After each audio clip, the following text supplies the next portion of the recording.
Thank you for joining Gator's Manufacturing Technology Careers of Tomorrow webinar presentation. The goal of these webinars is to invite all of you to learn a little bit more about advanced manufacturing and how these careers can impact your future positively. I wanted to share a little bit about Gator Machining and Manufacturing before we get started. Gator Machining and Manufacturing Company has been servicing the aerospace, electronics, and high-tech industry since 1962. Rockwell Collins was our first customer in 1962, and to this day, they remain our largest customer. Over time, new clients became classic long-term relationships as Gator's reputation for outstanding on-time delivery of high-quality, precision machined and fabricated parts became the one that set the bar in our industry. Gator's skilled workforce, strong work ethic, state-of-the-art machines, and strict quality control measures were already providing our customers with the most cost-effective production methods available. But our customers required and deserved more. To help eliminate the need for customers to send in their machined and fabricated parts to multiple vendors, Gator expanded their offerings to provide a variety of secondary value-added manufacturing processes, becoming a true one-stop shop to save our customers valuable time and money.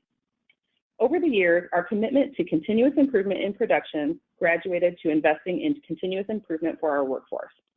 With an eye on the future of manufacturing technology and the needs of our customers, Gator Management again took action on their lifelong learning philosophy, offering quality training and coaching, as well as funding continuing education for our workforce. Gator will continue to invest in our progressive team of problem-solving, innovative thought leaders, empowering them to continue supplying the highest quality, precision machined and fabricated parts, expanding our value-added services, and delivering the best value to our customers year over year while maintaining our status as the recognized leader in our industry.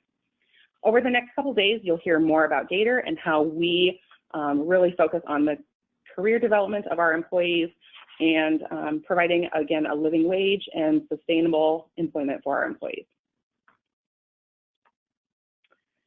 To give you an idea of what manufacturing in the state of Iowa looks like, we are actually, advanced manufacturing is actually the #1 business sector in Iowa.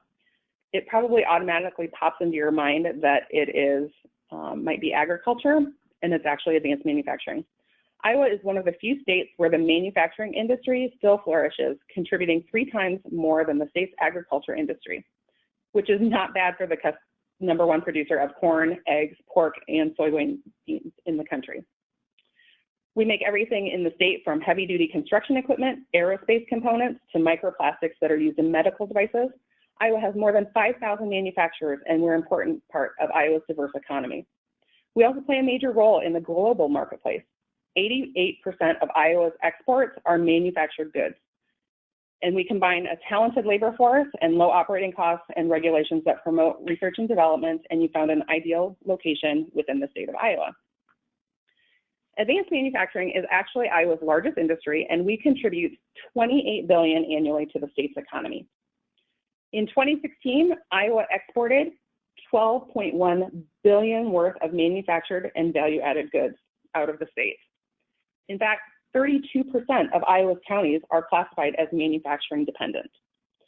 Within Buchanan County, which is where Gator Machining and Manufacturing is located, we are the largest employer at 320 employees and growing. We're going to jump into what you're really interested in, and I have Ben Rasmus with me. Ben is a design engineer and a Waterloo West grad from the class of 2009. He works in our design engineering department, and he is going to talk about design from concept to creation. Hello, my name is Ben Rasmus. So my career path, I went to Wartburg out of high school with a degree toward business administration. I never actually graduated. After leaving Wartburg, I worked a few odd jobs in the manufacturing industry. I landed at Iowa Laser and realized quickly that math was going to help me in this field pretty substantially. After leaving Iowa Laser, I took up a position at Gator Machining as a machinist. I worked in the production department for 2 years, and an internal position presented itself as Gator was growing. They were looking to expand the design department. So I was given, I was put through the interviewing process, and I would call it more of an internship that I took with our lead designer, Craig Henningsen. In the design department, I wore many hats. I've done quite a wide array of things in the design department, from designing simple machining fixtures to spot weld jigs, hardware installation fixtures, internal improvements such as racks, tables, other equipment that we've actually facilitated over the last 2 years. And as we've grown as a department, as well as myself personally, we've taken on larger projects that have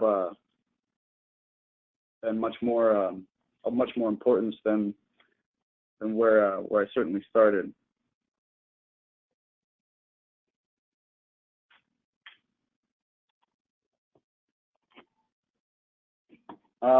We have 3D printers now. We bought our first one about 1.5 years ago, and 3D printing, in my opinion, is very exciting, and I was floored that we would take the leap into this technology. Like I said, it has many uses. Our current 3D printer prints with onyx material, which is a composite of nylon and carbon fiber.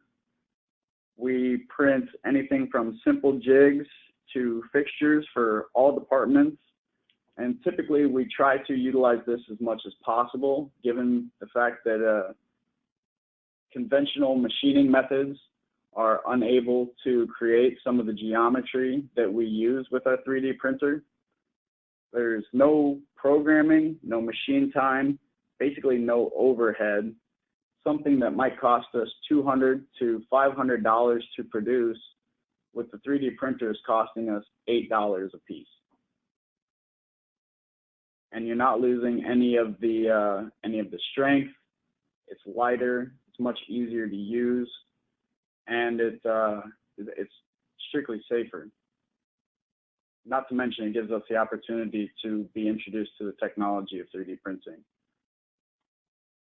These are a few simple examples of some of the things that we 3D printed. So you see on the left, that's the actual fixture. The black material is the nylon infused with carbon fiber, and on the right, we have a part that's sitting inside of the fixture. And their use here,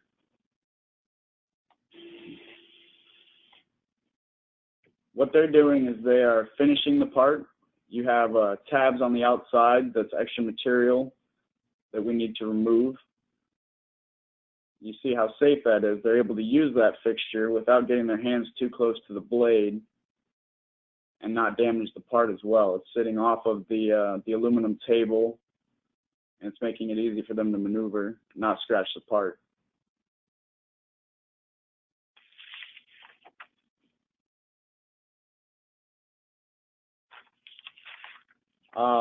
A larger project that we worked on for over 1 year is our handles project.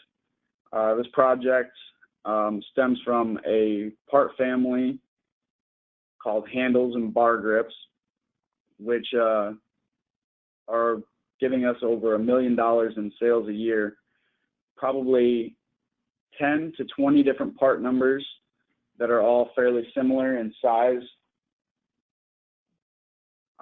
This is the first project that we've ever tackled that warrants its own cell, as opposed to one part moving from one department to another. We created a department where all of the processes that are required for this part to be manufactured are put into one location. So this cell does everything from cut the material to package these parts and anything and everything in between. The most difficult part for these handles was the cosmetics, and this is our handle buffing project. We run anywhere from 40 to 80 feet of this extrusion through the shop a week, and these parts have to be cosmetically perfect. You can't have any blemishes, you can't have any scratches. So here you see our proof of concepts where the hand-powered buffing machine has been well received by our operators. Using production, we've buffed many extrusions with it. Like I said, 40 to 80 feet of extrusion a week. And this is our prototype, which was designed. It was given us probably over 100 hours to design everything that you see here is just a proof of concept. Overall, cost us about $10,000 to create, but given the cost overall of $1 million, or the revenue of over $1 million, we actually reduced our labor costs substantially. So here you see our prototype, and here's our finished product. This is actually not a hand lever, but it's automated. So what you can see here, the lever is going to be inserted with by the push of a button. It'll be sent in there. You'll have motors that will turn, buff the part perfectly on all edges, and then it'll ship it back out, and it's basically automated. All you have to do is push a button, send it in, push another button, ship it out, put it in a box, and it's ready to go. Like it says over here, operated by touchscreen, 3 individual guided motors will create constant buffing pressure no matter who runs the machine. That was a very fun project for us to work on. Research and development. So here we have our wet paint stripping machine, or wet blast machine. Research and development usually starts with a problem. Our problem here, that we were using chemicals to strip our parts. The problem with that, if you could think of basically paint thinner on steroids, it was slow, it was nasty, potentially harmful to employees as well as the environment, relatively expensive. All of these things equaled out to us looking for a solution, or at least a better solution. We needed something that was less wasteful, faster, cheaper, safer, and something that wouldn't harm our parts while we're doing the process. So we started with an idea, and then we did the research. So we were looking into multiple different avenues on what we could, what the best process for us would be, and we came across this. It's basically a, if you know what sandblasting is, this is like sandblasting with water. It doesn't hurt our parts as opposed to a dry blast or a sand blast, which would embed our parts. Being in the aerospace industry, we cannot have any foreign object debris on our parts, considering the magnitude of, the importance of where these parts are going. So this was the first project that I was really hands-on with. We got to, so we decided that this was a product for us, but we still wanted to see it firsthand. We went to Missouri, grabbed a handful of our parts that we had painted internally with multiple processes, paints, powder coat. We had a few parts that were also plated to verify that we weren't going to take the plating off, even if we were trying to take the paint off or any of the outside coating. Went down, we tested it, we liked what we saw. We pushed that to our management team, showed them our findings, and we purchased it. And we've had it in here for about 4 months now. So you've got your idea, your research, your visit, your purchase, and then your delivery. Those 5 steps are involved for a new piece of machinery. And it's not a quick process. This actually took probably about 8 months from your idea to the delivery of the machine. Very hands-on, and there again is a lot of fun to be a part of that process. This is our mezzanine, and it's another fun project that we've been working on moving forward, not just the mezzanine, but the entire plant layout. As we grow as a company, space becomes a very, very expensive commodity. We've only got so much space given the current plant layout. So having a 3D model, which we've been working on for the last 2 years, is very beneficial to us. We're able to see what a new piece of machinery, equipment, moving things around, what all of that's going to look like, and make sure that our footprint is going to allow any of these changes.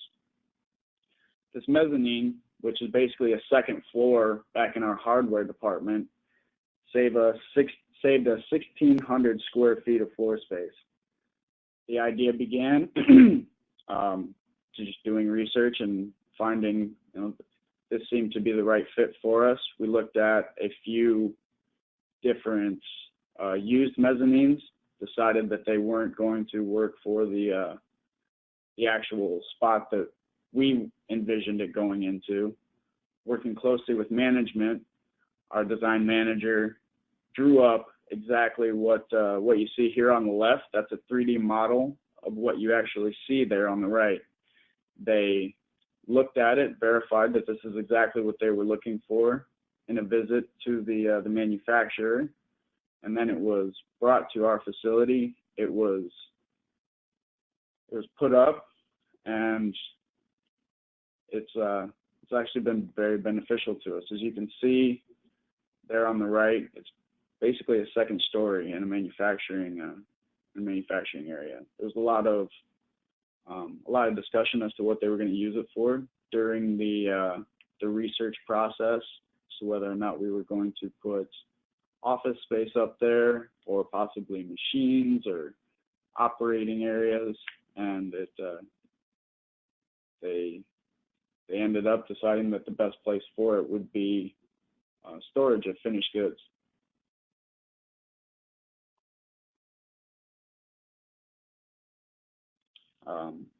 Now, one of our really cool projects that are up and coming is an automated robotic press brake cell, and it'd be our actual first step in robotic automation. We've been looking at automation for quite a long time, but considering the fact that we only run small quantities of parts and large volumes of part numbers, so we're talking about 30 to 40 pieces of any given part that we run through the shop, and we run a multitude of anywhere from 4,000 to 8,000 different part numbers a year. We've seen this guy in action a handful of times, both this and a larger cell. And as you can see here, this guy's actually bending the part all by itself. What this piece of equipment can do is change its own tools, bend its own parts, check each part to verify that it has a good part, and then package the parts. What you saw there was dropping it into the bin. We're not going to have that. It would be more of a soft drop, considering the cosmetics of the part. We'd have an operator, more of a technician, load each batch of parts just outside of the cell, and the 3D or the press brake would verify that it has the correct tooling, it has the correct layout, and then it would bend the parts. Essentially, it's a standalone machine with intelligence. This would save us quite a bit of money and make it very easy to justify, considering that it would be able to run 80% of the jobs that we have come through the shop.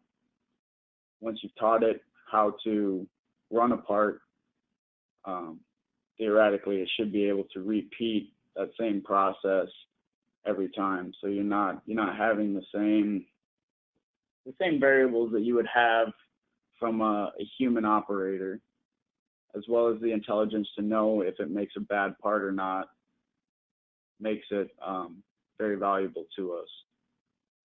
One of the biggest issues that we have, and I wouldn't call it an issue, but it's a variable we have, is sheet metal itself.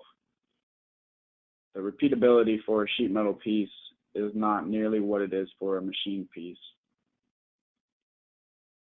But this would certainly make it easier for us to repeat our processes. We want to be giving the same quality parts to our customers every time.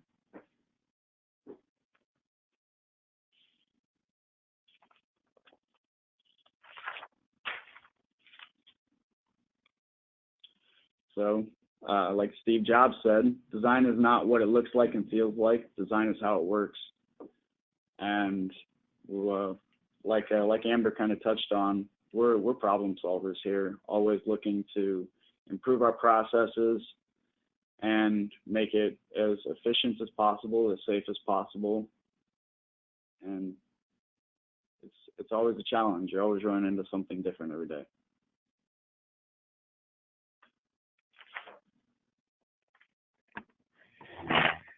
So I thought I would talk just a little bit about some of the careers at Gator, and specifically in our design engineering group. This group has grown from one full-time person with an intern when Ben first started to a department that is 7 people. So we've seen a lot of growth in this department in the last couple of years. And there's not a specific career path or a specific way to get there. Everybody that's come into the department has come in a different way. Our design manager has a background in engineering, and we've had other individuals that have come from the shop floor. Maybe we have one person who started in hardware, and he has shown an interest in doing some of that design fixturing and making things better in the hardware department. We have another individual that started out in our sales engineering area and just was ready for something different. And so he moved back to design engineering and is bringing that sales knowledge back there. We have another individual who is a student at UNI, and his major is manufacturing technology. He started out on our shop floor in our finishing department. So he was doing paint work, some of that fine detail work, wanted to break into manufacturing. That's what brought him originally to Gator. And he spent some time job shadowing up in that design engineering group, and he is graduating in December with his 4-year degree from UNI, and will probably be offered a full-time position when he's complete in January. So it's a really unique opportunity because this department is really growing, and there's just no specific way to really get into the department other than showing an interest and showing that initiative to really learn more about what we do here and want to improve the design and the way that we work every day.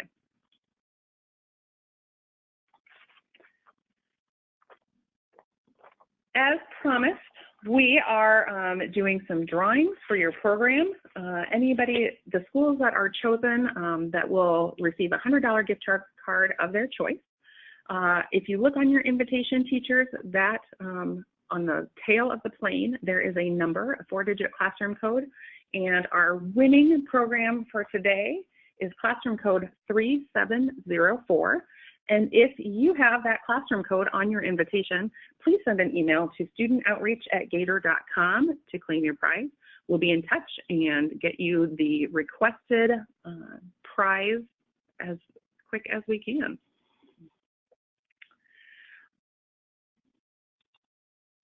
We are looking forward to having another session tomorrow. We are going to be talking about prototypes and protocell innovation in you.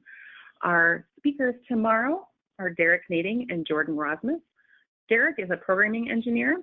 He is actually has been up in programming for a couple years now and just started going back to school, working on another degree that Gator is paying for. So we'll talk about some different tuition reimbursement options later on this week. And then we also have Jordan Rasmus, and Jordan is our machining supervisor. And he has shown a lot of skill at learning different machines in the machining group. and really has a lot of interest in developing himself further in that machining group and provides really great leadership to that team. Thank you for joining us. We look forward to having you join us again tomorrow. If you do have any questions, please send an email to studentoutreach@gator.com and somebody will be in touch with you.